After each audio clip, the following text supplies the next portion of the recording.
Kimba. Hi there, me, Kimba. Radio broadcast, season 2, episode 2, whatever tomorrow brings.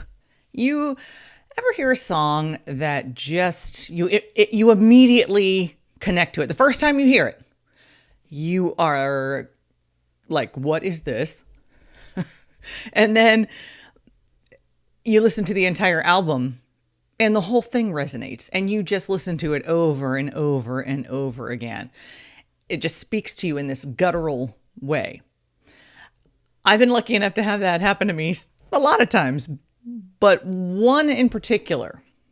This was the first song was called Pardon Me, and the album was Make Yourself from Incubus. You know, they had been around for a while, released a couple of albums prior, but when I heard this, it was just love at first listen. And in honor of singer Brandon Boyd's birthday, which is on the 15th of February, I thought I would share with you our interview. This was March 2nd of 2000. The album Make Yourself came out October 26th, 1999. So it had only been out for a few months. And they were still kind of considered underground. They were not yet, or not yet as well known, however you want to look at it, as they would become. And initially, Pardon Me wasn't getting a lot of play, so they started going around radio stations doing it acoustically, and that helped it become a little better known. In fact, this show that you will hear me promoting, they were playing that night at the Chili Pepper in Fort Lauderdale, which is now Revolution Live. It was not packed by any stretch.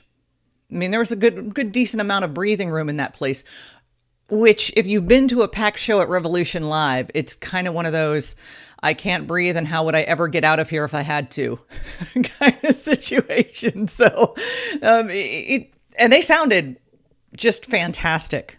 It was a phenomenal show. Not long after, in December of 2000, they played the Sunrise Musical Theater. And by then, having Pardon Me being played through most of that year, it was, as you would figure, a sold out show. And I remember that happening with a couple of bands. One that springs to mind immediately are the Toadies. We were playing Possum Kingdom and we had just started playing it, and they came into town and they played at the Button South, which was a local rock club. And again, very sparse with respect to audience. You know, there was a usual crowd that was always at the Button South, and then some people showed up. I want to say it was a month later, maybe 2, sold, same venue, completely packed, completely sold out when the Toadies came back to play, because by then everyone had become familiar with the song. And that's what radio airplay can do for a band. So back to March 2nd, 2000. At the interview was Brandon Boyd, Mike Einziger, and Dirk Lance, the former bassist, was there. His real name is Alex. And they performed the acoustic version of Pardon Me. I really, really, really wish I could play it for you. Pardon me. I really do. To set it up for you, if you've ever seen or been in a radio station and the board that we sit behind, they were directly on the other side. And it was my favorite album at the time. It was one of my favorite songs at the time, and they were sitting less than 10 feet away from me, Brandon, who's beautiful, singing that song. I mean, you want to talk about getting your request filled, if you know what I mean. It's the All Request Lunch, and we have special guests in the studio, as promised. They've shown up. They've arrived. Incubus. Hi. We have Dirk, Hello. we have Mike, and we have Brandon, yes. who is the vocalist of the band. And the other guys are the guitarists and bassists. And the dancers, too. And we've got the dogs and cats living together. I have to tell you, the CD, not out of my car, not out of the CD player. Oh, thank you. Not even for an instant. It's really a really great record. Was that you talking about it on the radio? Yeah, I was just 20 minutes being ago? all over you a few minutes ago, too. Yeah, that was me. We were all like flattered. And, Yeah, we got all warm and fuzzy. I only speak truth. Oh, And thank you Zeta, very much. The show is at the Chili Pepper tonight. Let me mention Yes, that. It is the show an is early tonight. show. There are going to be tons and tons of beautiful women. You called all your friends and told them, come on down. Right. Are they imported, or are you just mean in general from here? No, we just We actually carry them in the bay of the bus. we're making assumptions. It's a pretty good one. It's South Florida. That usually happens. It's an all-ages show. The CD is called Make Yourself, and the song you've been hearing on Zeta, and you'll hear in a minute, is Pardon Me. But right before we do that, you have been together actually for pretty close to 10 years. Almost a decade, yeah. For those who are just becoming... that you've been intact for all those years. I was just say it's amazing that we've survived. It's taken us 10 years. That was an interesting little laugh right there. For those who are just becoming familiar with Incubus through Pardon Me, what can you tell them? That we've put out probably 3 records prior. Yeah, I think this is probably our best record, though. Make Yourself, I like that album. and I hate everything else we ever did. I'm just Yeah, kidding. so we're from California. We all basically went to high school together. Dirk shaking his head. Mike, no. Everything else. I hate prior everything was, else everything else we've ever done just sucks. You know, though, that is actually very typical. Every time course. something else comes out, your latest product is always your favorite because you feel like you've learned from what you've done it's before, new. and you Exactly. wrote better lyrics, and you played better guitar, and everything's just better this time. Well, I think Mike's We being won't. slightly No, we facetious. won't. I'm just kidding. Drink your water. See what happens when the bands get up before the crack of noon. Right. They get they're a little loopy on you. All right, I think now is a perfect time to have Incubus favor us with a little song. This is the one you've been hearing. Let me swing this mic around. It's Incubus live.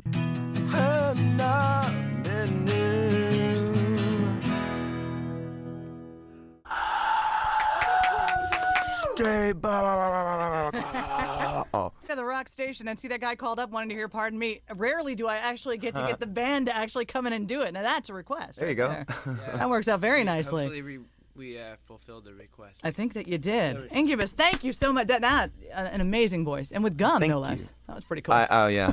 Who's I learned that? how to hide Who's my that gum. right there? You could sing like that with gum in his mouth. Who's who? Right where? I just see in this the person other in place. room, and There's people I'm all over. I'm playing and like I keep making eye contact with this person. in We've the made a other room. connection. We'll bring you over there in a minute and make sure. The inspiration, actually, for Pardon Me, the picture that you saw in a Yeah, a picture. you saw a photo. Yeah. know?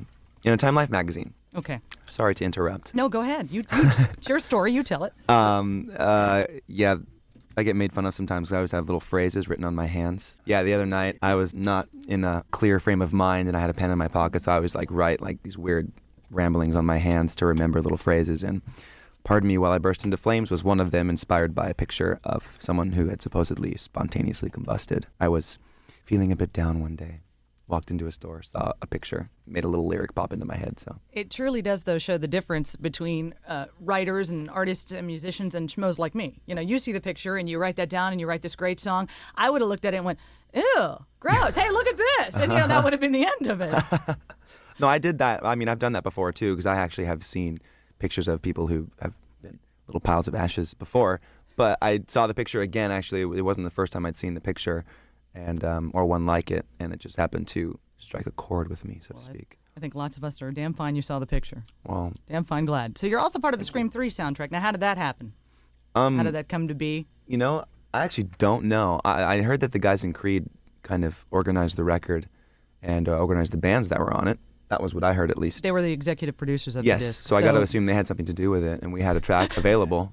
Are you- I'm all looking over at them like, that's how it happened, right? Right? So yeah, I think that That's your story and you're sticking to it? Yeah, I guess. It's Exactly. not really our story. We don't really have a story. These You cue will cards after right tonight, especially after we bring you next door, maybe. We might have a story for tonight. Perhaps. Might even get a song out of it. here. Hey, that'd be cool. Everybody watch out, because I always have a little tape recorder in my pocket, so be careful what you say to me. That's Brandon, the singer, by the way, in case you meet them. Well, thank you very much for coming by. What else can we say? Make Yourself is the name of the CD. Yes. The show is tonight. We've About never. I 15 don't think bucks to we've get ever in? played here before either. Excellent. So we have another band new to South Florida. So please come and show them how it's done. Come check it out. Show up at the show, because to resist is to piss in the wind. Yes. Anyone who misses it will just end up being smelly, is what I'm saying. Well, right on. Thank you, then. Vince. Thank you again. Thank you so much for coming by. Thanks for having us. March 2nd, 2000. Incubus. Happy birthday, Brandon Boyd. And know that was definitely a highlight of my career, to be able to chat with them during their ascent, because they blew up soon after that and were just hit the stratosphere and are still going. On the flip side, a lowlight, or one of the darker days, was about 3 years ago. I do at this point want to give a trigger warning that some of the following content may be hard for some people to hear.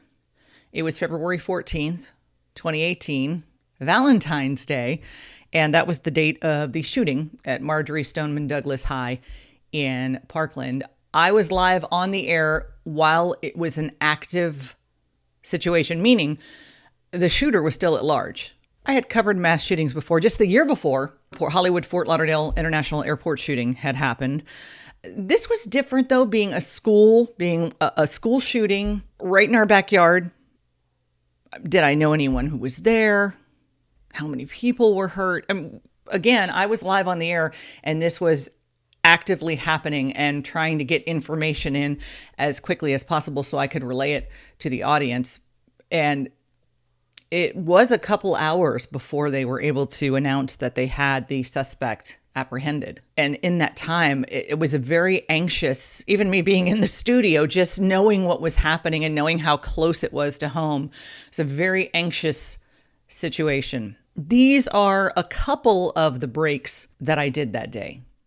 It is Kimba. If you're just joining us, know that there is an active scene going on at Marjorie Stoneman Douglas High School in Parkland. There is an active shooter. The shooter is still at large. There are some injuries. We don't know how many or to what extent.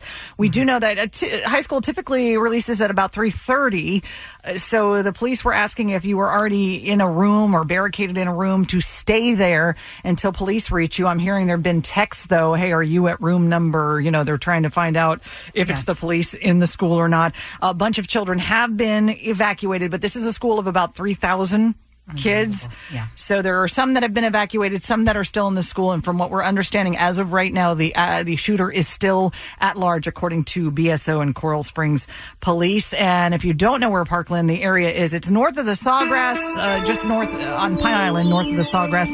And obviously there are road closures. Light FM Stress Saver traffic this afternoon, just a little while ago, shooting at Marjorie Stoneman Douglas High School in Parkland. The suspect is said to be in custody, and our partners at Local 10, Jeff Wines here, gave a report on that. The suspect been identified by other students as the person who may have been the trigger person and a fellow student, and that is where police are in a subdivision southwest of the school, Wyndham Lakes, I believe, and that is where police are focusing now. So you have this active scene as well as the school. This is a very active situation. Sheriff Israel confirmed that the suspect is in custody. He also said the scene is very active, as Jeff just said.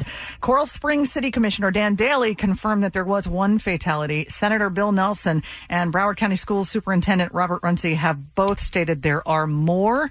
We will have more details as soon as we can on that. Coral Springs Police have announced that parents, if you have children in that school, once they have been released from the school, they can be picked up to the north at Heron Bay Marriott and to the south at Betty Stradling Park. And all of Broward County schools, anything, the athletic events, any of the activities have been canceled for today. It would turn out that I did know people who were there.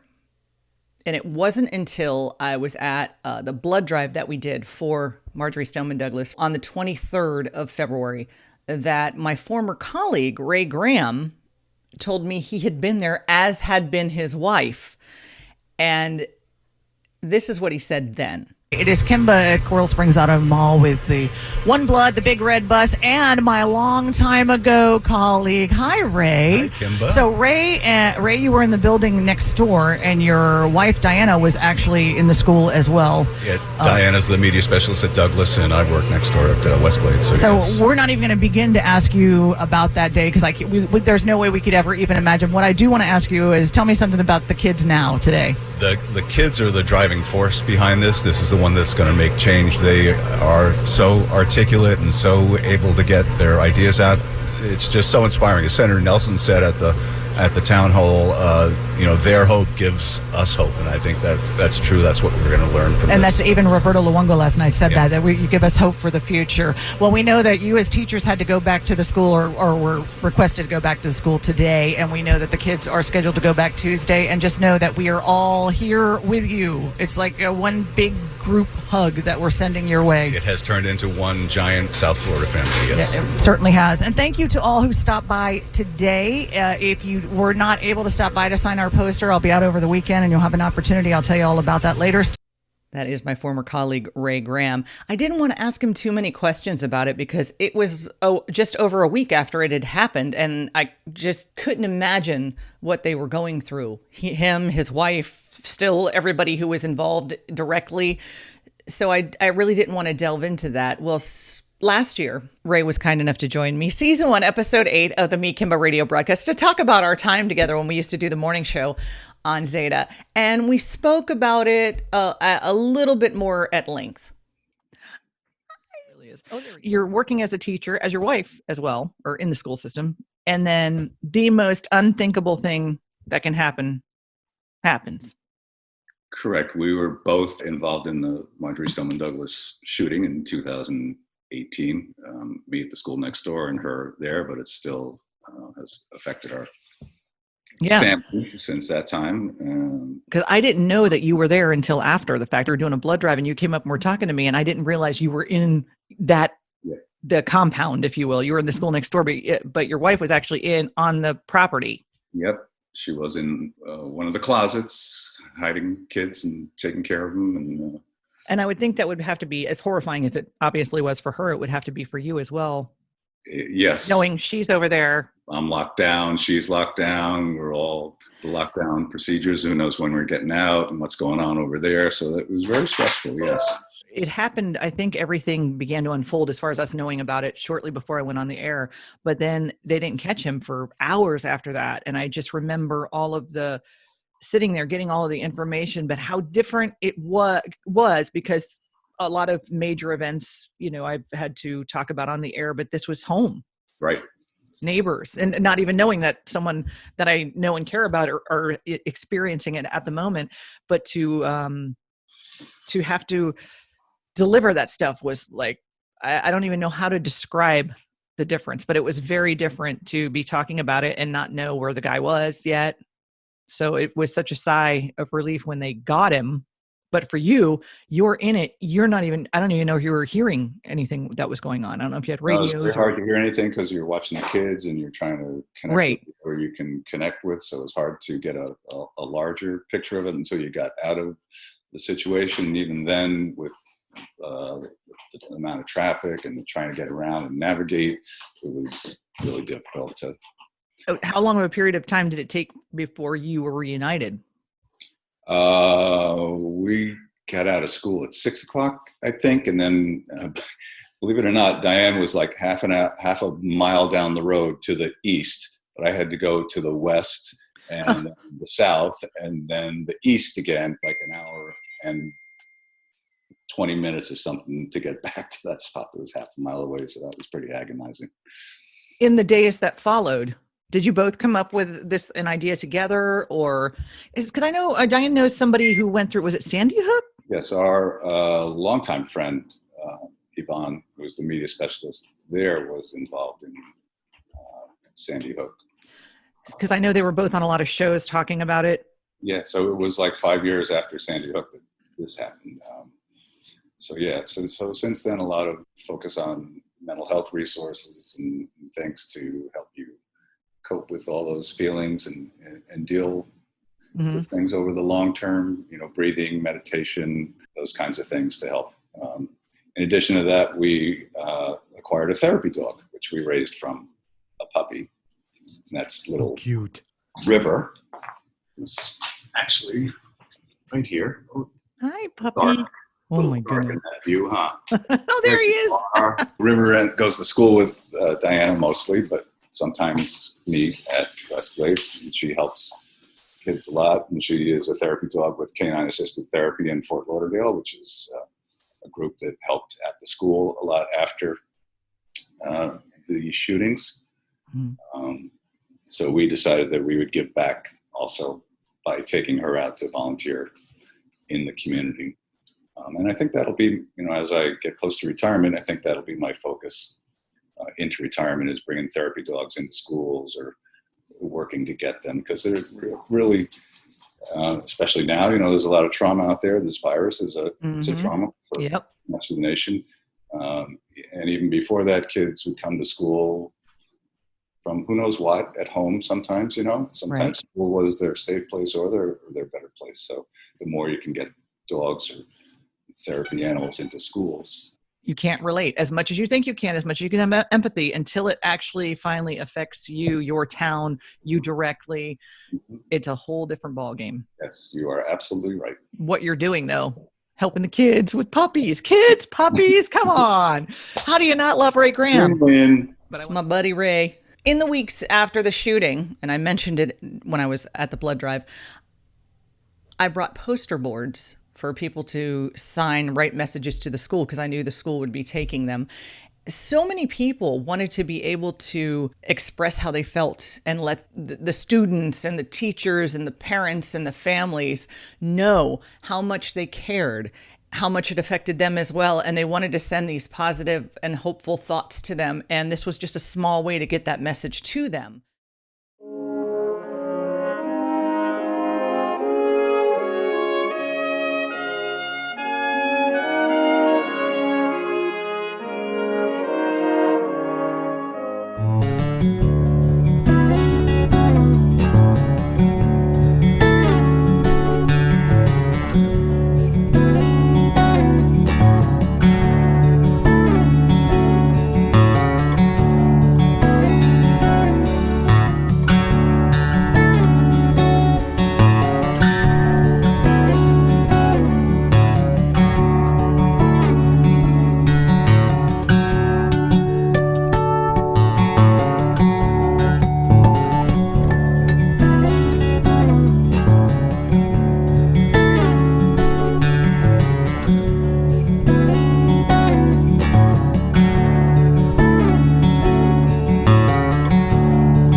What many of these high school kids who are now, because it's been 3 years now, so a lot of them 20, 21, what they have done from that moment on, and you heard Ray mention it a little bit earlier, just how they got into it right away, but what they've done with respect to activism is awe-inspiring. And the parents, some have gotten involved on the political level and gotten into office in some areas. Fred Guttenberg, whose son Jesse and daughter Jamie went to the school, and he lost his daughter Jamie in the shooting. He just released a book, Find the Helpers, What 9/11 and Parkland Taught Me About Recovery, Purpose, and Hope. 9/11 is because his brother, Dr. Michael Guttenberg, passed away about 4 or 5 months before Jamie. He was a doctor that worked at Ground Zero, and he died from complications from 9/11. So that book is out now. I just didn't want to go without mentioning this because it's such a significant event in the South Florida area. And I know it's a day for couples and love, and that is fantastic. And I hope you have a fabulous time. But if you would please consider just maybe directing a little slice, a little piece of that love towards our MSD Strong family. Our thoughts are with you always, but especially at this time of year. Much love to you, and please take care of yourselves. Thank you so much for being one of Kimba's herd. And thank you for listening to me, Kimba, Radio Broadcast, Season 2, Episode 2, Whatever Tomorrow Brings. This Kimba's on the radio.